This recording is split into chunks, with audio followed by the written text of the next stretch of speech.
Did I hit record? I did. We're recording this, right? That would be horrible. So that would be horrible if I forgot to hit I'm pretty record. positive that you did. Can you double check? I got the message that says Yeah, this is being recorded. yeah, it is. It's being recorded. Okay. I'll use that as the outtake. Am I recording this? Yes!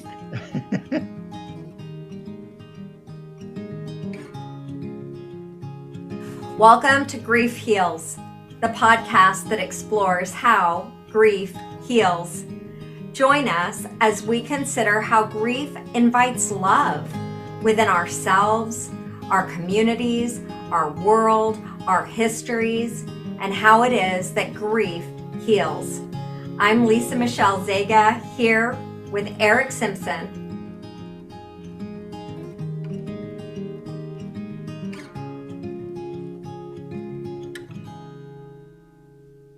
I'm very excited to announce that we start another healing circle on January 16th. This is an online experience. It's Tuesday evenings, PST. It starts at 5:30 p.m. It goes until 7 p.m. Together, we experience just a gentle rhythm of embracing silence, of being with poetry, of being with our own hearts. Like I hold the space open with my co-host, Steve, and we just are together embracing our shared humanity. So you are invited. Welcome to Grief Hills. I'm here with the host, lisamichelle Zega, and we are talking about grief. And today I thought we would talk a little bit about the experience of grief and what are some of the things that we feel and think and do. I'm excited. I'm excited to see where our conversation goes and just to follow the thread. I know that when I first experienced grief dramatically and was conscious of it was probably about 25 years ago. One of the things that I found myself doing was writing a letter to my estranged spouse and rewriting it over and over and over and over again and writing it slowly. It was almost an exercise through which I was processing the grief until maybe I was on my 20th copy of the letter. I was writing in very small, fine print. Every word was chosen. I was almost meditating on the words that I was expressing. That experience was coupled with a strong, energetic pain that burned in my heart. So I'm talking about the experience of grief. I'm sort of talking about that type of thing and the significance that it has for us as we go through the process of grief. That way of writing the letter, that was something that bubbled up inside you. Oh, right. Yeah. No, I was just actually writing a letter to her, but I just wanted it to be perfect, I guess, because I think I thought that my letter would help to resolve issues in the, separation. Of course, it didn't. But as it turned out, unknown to me, that process helped me to go through the experience of grief. So you weren't doing it as a way to help yourself process in terms of that wasn't your thought about it. Right. You were right. like, hey, I want to write something that's going to help us resolve whatever it is. Yeah. In fact, I never even named my experience as grief until like a few months ago. I thought of it as a pain, that I was in pain. And I thought of it as a pain of heart, which is a spiritual term in the Orthodox Church. But I never thought of it in terms of grief for some reason. And so I felt the physical pain. I started to think there might actually be something physically wrong with me. No, that is actually, I On. believe, So, how we got the term heartbreak. It's genuinely, we do feel this in our bodies. That pain that you described, I mean, I'm familiar with it. And like you, I didn't name much of my heartbreak as grief until, I mean, this this way of me naming and identifying my own losses, that is a newer, like in the last decade for me, but I'm 53 years old. So that tells me, you know, I have decades where I wasn't naming the pain Hmm. of heart. I love that. And even that the way that you described writing to her and the Hmm. slowness of the process, my lips are quivering, my heart's like my body's fluttering just as I'm trying to respond, Eric. But it was so tender and so beautiful. And knowing what I know now in terms of that being so supportive to process your pain. In what ways did that support you? Like, what did you notice through that process? What was that like? I just love to hear more. Well, it helped me to feel like I was doing something in relationship to the pain that I was feeling. So I was taking some kind of action. So it was hard for me just to sit and feel pain. I had lost all my interest in any kind of experience of pleasure. So I wasn't comforted by the usual tricks that I play on myself to distract myself from my pain. So I couldn't watch a movie or take a walk or read a book. I didn't take any comfort in those Yeah. things. But what did give me comfort in the midst of my grief was sitting there with a pen in hand and writing this letter and rewriting the same words over and over again, which I wasn't, well, I still am an Orthodox Christian. I was far more active then. And that's sort of the mainstay of Orthodox spirituality is doing things over and over and over and over again. If you go to a service, you'll hear people say, Lord, have mercy, Lord, have mercy, Lord, have mercy, Lord, have mercy, Lord, have mercy, hundreds of times. And so that was part of my whole paradigm. And I'm sure it's just part of being human as well. I guess that was the main consequence of what I was just sort of naturally, intuitively doing was that Yeah. it helped bring some comfort to myself. The other thing that I'm telling myself, and I'm saying this based on my own experience, but in that process, what I'm making up, and so I'll run it by you, is that it was also keeping your heart open. I'm trying to think of my own experience in terms of, well, one, naming things as grief, I think is how you open that, but also where, okay, I've got it, the train of thought where you said, I couldn't be comforted, so my normal tricks wouldn't work on me. Mm-hmm. And one of my most steady, normal tricks that I've played on myself is achievement. If I can accomplish something, then that tends to assuage whatever pain I'm feeling. And so I've turned a lot of times in a lot of pain to activity, right? But when I'm finding myself stumbling over my words, and what's happening is inside my brain, there's this question of, is this the first time? Maybe. It's the first time coming to my mind where no matter what I did, I couldn't shut the door on the pain in my heart. And that was when I divorced. I never could have imagined in a zillion years that I wasn't going to have a relationship with my kids as a result of it. Oh, it's becoming live right now. You know, sometimes you talk about things and they're not stirring your emotions and you just talk about them unaffected. And then just saying that seemed to settle some of the alive energy. When I would watch television, when I would spend time with my friends, at the time, I was getting to do something incredibly meaningful.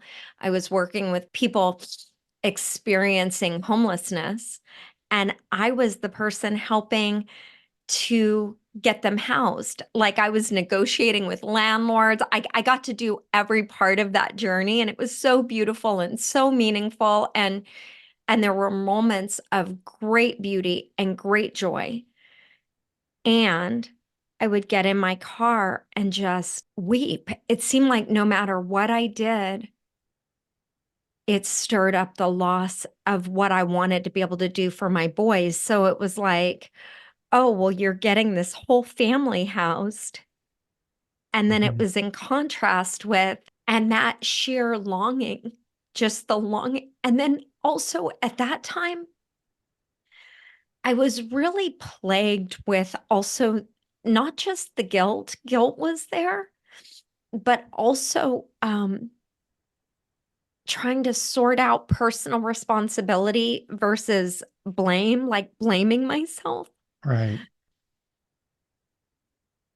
I don't I don't think that I really named it as grief because our culture didn't really give me language around heartbreak, right? I knew Hmm. that I had heartbreak.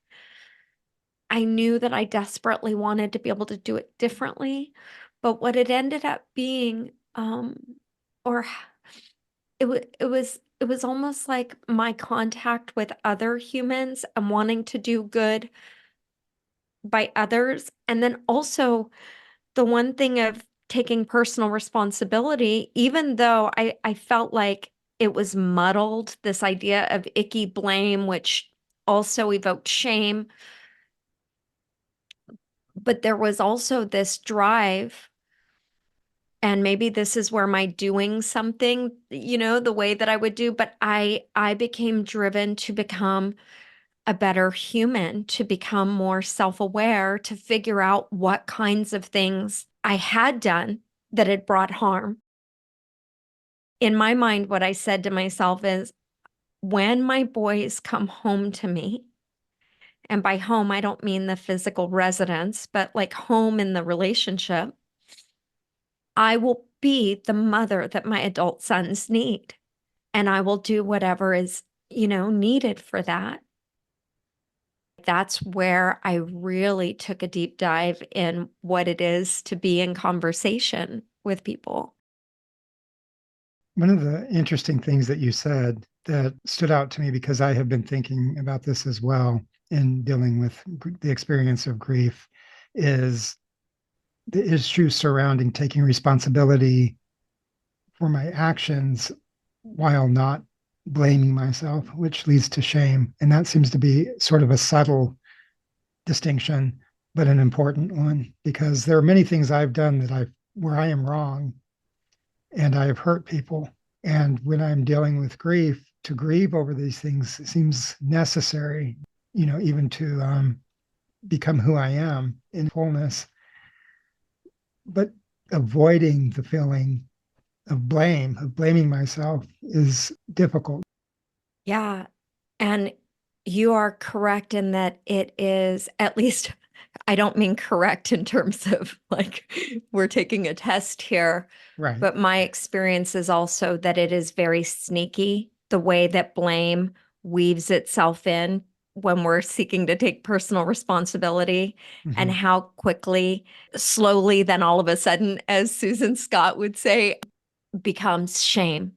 And so for me, there are some principles I use with working with people. And I think, Eric, it's you that pointed out that these are really Buddhist principles, but it's the idea of first noticing whatever it is that I'm thinking and allowing that to be there, and then releasing any attachment I have to it and returning to the present moment in whatever way that I do that. So I will, like, even to this day, right? I might watch a commercial and it evokes something in my heart of a longing, or I recognize the dissonance between what I wanted to provide for my boys and what I did provide. And this comes up in all kinds of things, but I'm just using the kids since that's what I was talking about. And then I will notice the conversation that wants to play out in my head. I'll look and I will recognize, yes, that I wanted to, I'll remove myself, like where I'm observing it. Oh, okay. I notice I'm having thoughts about who I wanted to be as their mom rather than I was a bad mom. Like Hmm. that, it so quickly just goes into I was a bad mom. I failed my kids. And this song and dance. And I've been only this year did I tell myself the story of me being a bad mom is tired. It is tired. It is old. It needs to be released, Lisa. Like it's not serving them. It's not serving you. It's not Hmm. helping you to be. And somehow, Eric, and I guess it's sort of a long way around your question, but just to say, one of the sneaky parts, I think, of blame is it in some way was telling me that I was doing good. Like, oh, the fact that I wouldn't let this go, the fact that I needed to be really a bad mom, Hmm. in some way was giving me what I deserved for Right. failing them. Right. And So it's a way of punishing yourself. a way of punishing myself. And I recognize it closes my heart.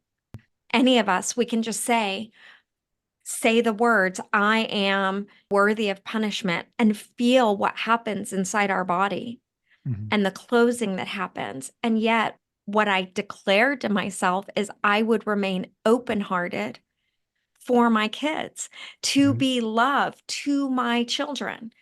I cannot do that in the energy of blame. I can't do that in the energy of punishment.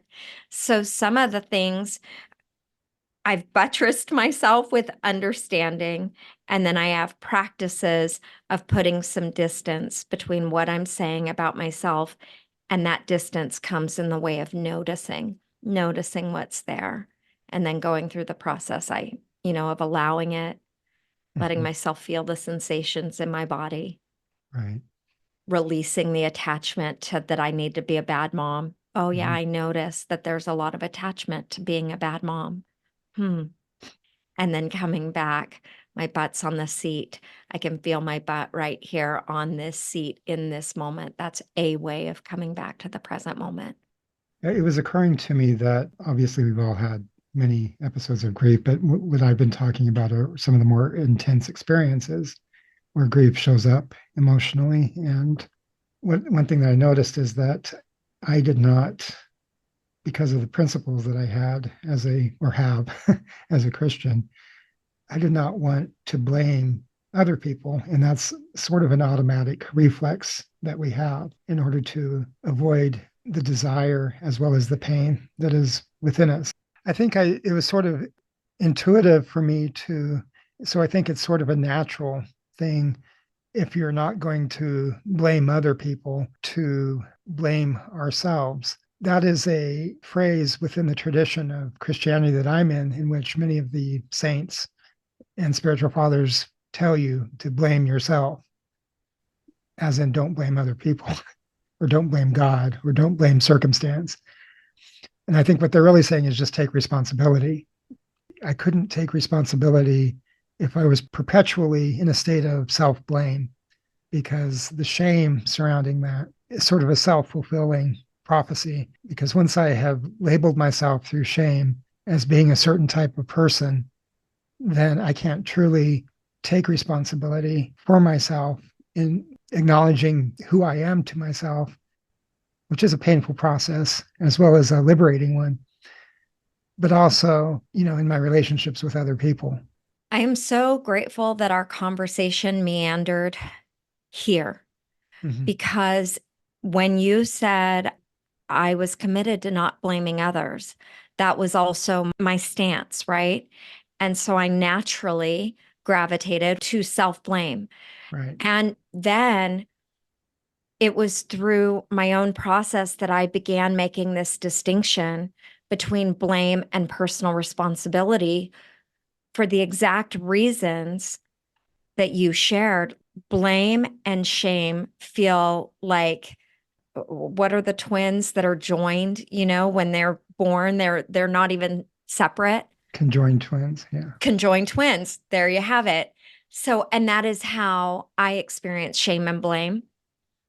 And so very quickly, the shame would seep in and lead me away from taking personal responsibility and having me withdraw. Like, one of the things I had a desire to do was to write. And this is actually one of the ways I came to recognize blame. I had a desire to write to my children during the process of our estrangement. I wanted them to know how much I thought about them, how they were part of my everyday existence, how much they, oh my goodness, it keeps becoming so live to me. Um, how much they were motivating my actions in the world, right? And when I would sit down to write, it's almost like a cloak of shame would wrap me up and I couldn't move my pen. It's like I didn't feel worthy. Mm-hmm. I didn't feel worthy of being in that kind of connection with them. Through stepping back and starting to watch, like even just ask the question, Lisa, sweetheart, how come you're not writing to your boys? Because at first I was just beating myself up for it, Eric. Like, you can't even write to them. Mm-hmm. And I didn't mean write to send them. I meant I bought a journal for each child. Right, right. And so through watching myself engage my life, I recognized that I was punishing myself because I felt so unworthy. And here's the thing about that I want to bring it back to. Blame actually interrupts grief. Grief comes and says, Eric, Lisa, you matter. What you experienced matters. The loss between who you wanted to be as a mom and who you were, that actually your pain matters, not just the pain that your children experienced because you were not attuned to them in the way that they needed. That also matters. Like grief is so big and glorious, it basically comes and says, everyone matters. Right. All pain is important. Mm-hmm. I have wept many tears over my ex-husband and what I wanted, who I wanted to be for him versus who I was. And for the woman who wanted to be so much more than she was equipped to be. My pain, the loss of not measuring up to my own ideals matters. And shame doesn't let us experience that. Shame cuts us off from that. So it's very important to disconnect shame and grief. My friend Brandon Cook has a podcast, Naming the Real. I love it because he talks about how things must be named. When shame is named, it dissipates. When grief is named, it connects us. Shame in its nature fragments and disconnects. Grief in its nature integrates, metabolizes, brings back together. It helps us to experience grief engaged, not grief ignored. Grief engaged integrates and helps us to be whole. And so naming these things, there is a difference between blaming myself and taking responsibility for my actions. And they are Mm-hmm. not the same thing. Right. And if you do one, it's hard to do the other.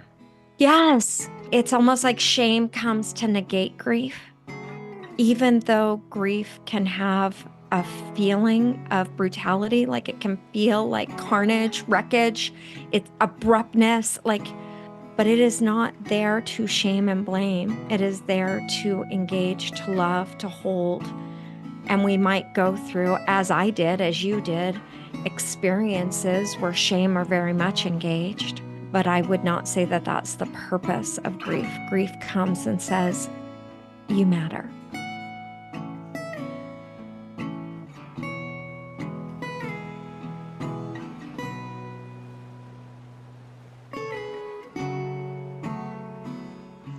You've been listening to Grief Heals with Lisa-Michelle Zega. The podcast is produced by me, Eric Simpson, in association with Jump Up and Down Productions. Music by Ken Delian, Drunken Nights to Sunday Mornings, and Stefan Carlin, A Calming Ocean, A Common Notion. If you would like more information about the work Lisa does, point your browsers to legityou.com. That's LEGITYOU. Lisa can also be reached at lisamichelle@legityou.com.